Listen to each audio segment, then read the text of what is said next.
मैंने ज़िंदगी से एक बात सीखी है कि हर दिन परफ़ेक्ट होना ज़रूरी नहीं। कुछ दिन अच्छे गुज़रते हैं और कुछ दिन थोड़े मुश्किल, लेकिन दोनों ही ज़िंदगी का हिस्सा हैं। अस्सलाम वालेकुम, welcome back to my channel. आज सुबह उठी तो हल्की हल्की सी धूप निकल रही थी। मैंने सोचा क्यों ना पौधों को सबसे पहले पानी डाल दूँ, ये भी फ्रेश हो जाएं। हल्की हल्की सी धूप में वॉल हैंगिंग्स में भी पानी डाला। आज मेरे फ्रिज की हालत कुछ ऐसी हो गई है कि अब इसकी सिर्फ सफाई नहीं बल्कि मुकम्मल डीप क्लीनिंग बनती है। तो आज फ्रिज का एक एक खाना खाली करेंगे, अच्छी तरह सफाई करेंगे और आखिर में देखेंगे कि हमारा फ्रिज कितना साफ़ और फ्रेश लगता है। और सफाई के साथ साथ आप लोगों से कुछ दिल की बातें भी करेंगे, इसलिए वीडियो आखिर तक ज़रूर देखें। सबसे पहले फ्रिज का सारा सामान बाहर निकाल लेती हूँ ताकि हर शेल्फ और हर कॉर्नर अच्छी तरह साफ़ हो सके। वैसे मुझे लगता है कि घर की सफाई सिर्फ घर को साफ़ करने का नाम नहीं है, बल्कि जब घर साफ़ सुथरा होता है तो दिल को भी एक अलग सा सुकून मिलता है। जी, अब एक एक करके सारी शेल्फ्स निकाल रही हूँ। इसमें से जितना भी सामान था वो मैंने निकाल लिया है और इन शेल्फ्स को काफ़ी सफाई की ज़रूरत है, क्योंकि आप देख सकते हैं इसके अंदर जो मैंने शीट्स लगाई हैं वो भी कितनी ज़्यादा ख़राब हो रही हैं। तो यहाँ पर मैंने सारा सामान जो है वो इन शेल्फ से हटा लिया है ताकि मैंने अच्छे तरीके से क्लीन कर सकूँ। आप मुझे बताएं, आप लोग फ्रिज की डीप क्लीनिंग कितने दिन या कितने हफ़्तों बाद करते हैं? मैं तो जब तक देख ना लूँ कि अब सफाई ज़रूरी है तब तक टालती रहती हूँ। शेल्फ से तमाम सामान मैंने निकाल लिया है। अब जो अंदर का सामान है उसको भी मैं निकाल लेती हूँ ताकि ये तमाम शीट्स को भी मैं यहाँ से रिमूव कर सकूँ और इन्हें भी वॉश कर सकूँ। काफ़ी दिनों से सोच रही थी कि फ़्रिज की डीप क्लीनिंग कर लूँ, तो आज सोचा कि बस बहुत हो गया, आज मुकम्मल सफाई कर ही लेती हूँ। क्योंकि बाज़ दफ़ा हम रोज़मर्रा के कामों में इतने मसरूफ़ हो जाते हैं कि अपनी ही चीज़ों की प्रॉपर क्लीनिंग रह जाती है। लेकिन जब एक दिन दिल बनाकर सफाई शुरू करें तो काम ख़त्म होने के बाद जो सेटिस्फेक्शन मिलती है ना, वो अलग ही होती है। वैसे आप लोगों को घर में सबसे ज़्यादा मुश्किल किस चीज़ की सफाई लगती है? फ्रिज, किचन, बाथरूम या फिर कपड़ों की अलमारी? कमेंट में ज़रूर बताइएगा। फ्रिज से सारा सामान निकाल लिया, उसके बाद मैंने इन तमाम शीट्स को जो है वो अच्छे तरीके से वॉश कर लिया।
शीट्स को वॉश करने के बाद साइड पर रख दिया ताकि वो अच्छे तरीके से ड्राई हो जाएं, और जब वो ड्राई हो जाएंगी तो फिर मैं इस माइक्रो फाइबर टॉवल्स के साथ उन्हें क्लीन कर लूँगी ताकि उनके अंदर जितना भी पानी है वो भी ये सॉक कर ले। यहाँ पर मैंने तमाम शेल्फ्स को बहुत ही अच्छे तरीके से जो है वो क्लीन किया। देखें ना, ये जो शेल्फ़ पे लगा होता है ना, ये हटने का नाम ही नहीं लेता। और ये हमारी रोज़मर्रा की वो चीज़ें होती हैं जिन्हें हम यहाँ रखते रहते हैं और वो शेल्फ़ पर गिरती रहती हैं। हालांकि मैं तो यहाँ पर शीट्स भी यूज़ करती हूँ, फिर भी फ्रिज की साइड्स जो हैं वो गंदी हो जाती हैं। मेरी कोशिश यही होती है कि चीज़ों को साफ़ करके रखूं।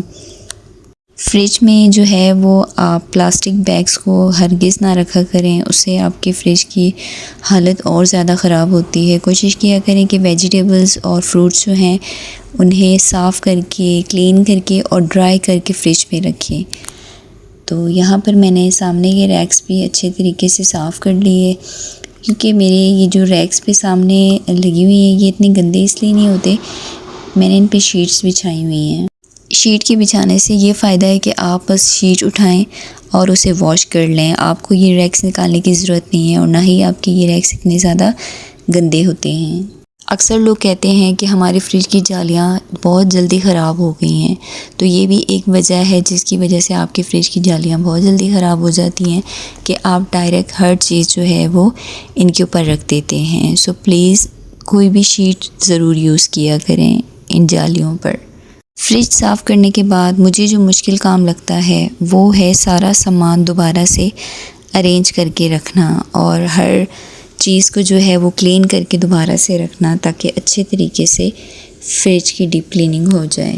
अच्छा, ये जो नीचे वाली जगह है ना, यहाँ पर जो वेजिटेबल बॉक्स होता है, यहाँ अक्सर ऐसा होता है कि पीछे से पानी निकलता रहता है और इसके नीचे आकर जमा हो जाता है, जिसकी वजह से फ्रिज से स्मेल भी आना शुरू हो जाती है। मैं फ्रिज की डीप क्लीनिंग करूँ या ना करूँ, यहाँ से इस बॉक्स को निकाल के तो मैं हर वीक जो है ना वो इस टॉवल की हेल्प से इसको अच्छे तरीके से क्लीन कर लेती हूँ। क्योंकि यहाँ पर ऐसा होता है कि लाइट चली जाती है या कूलिंग का कोई इशू होता है तो वो सारी बर्फ़ जो है वो मेल्ट होकर पानी बन के यहाँ नीचे जमा हो जाती है और फिर फ्रिज से स्मेल आना शुरू हो जाती है। यहाँ पर मैंने पूरा फ्रिज बहुत अच्छे से डीप क्लीन कर लिया है माशाल्लाह से। आप शाइनिंग चेक करें। शीट्स को भी अच्छे तरीके से ड्राई कर लिया है मैंने ताकि इनमें किसी तरीके का कोई पानी ना हो और दोबारा से इन शेल्फ्स के अंदर इन्हें रख दिया है। अब फ्रिज अच्छी तरह से साफ़ हो गया है तो अब सारा सामान वापस अरेंज करूँगी। कोशिश है कि चीज़ें ऐसी जगह रखूँ कि बाद में आसानी से मिल भी जाएं और फ्रिज भी ज़्यादा मैसी ना लगे। क्योंकि मैंने ग्रॉसरी करनी है तो तकरीबन मेरा फ्रिज खाली ही हुआ पड़ा है, इसमें वेजिटेबल्स भी नहीं है और फ्रूट्स भी नहीं है। सो इंशाल्लाह जैसे ही मैं ग्रॉसरी करके लाऊंगी तो फिर दोबारा से मेरा फ्रिज भर जाएगा। तो इसीलिए मैंने फ्रिज की पहले से ही डीप क्लीनिंग कर ली ताकि जब मैं चीज़ें लाऊं तो मेरे लिए तब मुश्किल ना हो।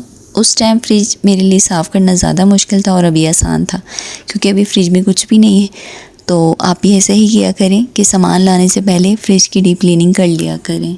तो आज फ्रिज की डीप क्लीनिंग यहाँ मुकम्मल होती है। अगर आपको ऐसे घर की सफाई, ऑर्गेनाइजिंग और डेली रूटीन वाली वीडियोस पसंद हैं तो वीडियो को लाइक ज़रूर करें और चैनल को भी सब्सक्राइब करें। अगर आज आपका दिन अच्छा नहीं गुज़रा तो ख़ुद को इल्ज़ाम मत दें। कल एक नया दिन होगा और शायद वो आज से बहुत बेहतर होगा। और एक बात हमेशा याद रखें, ज़िंदगी में लोग बहुत कुछ कहेंगे। कोई कहेगा ये करो, कोई कहेगा वो ना करो, लेकिन हर इंसान की ज़िंदगी और हालात मुख्तलिफ होते हैं। इसलिए हर किसी की बात को दिल पर लेने के बजाय अपनी ज़िंदगी के लिए जो बेहतर हो वो सोच समझ कर करें। ख़ुद से प्यार करें, अच्छी ज़िंदगी गुजारें।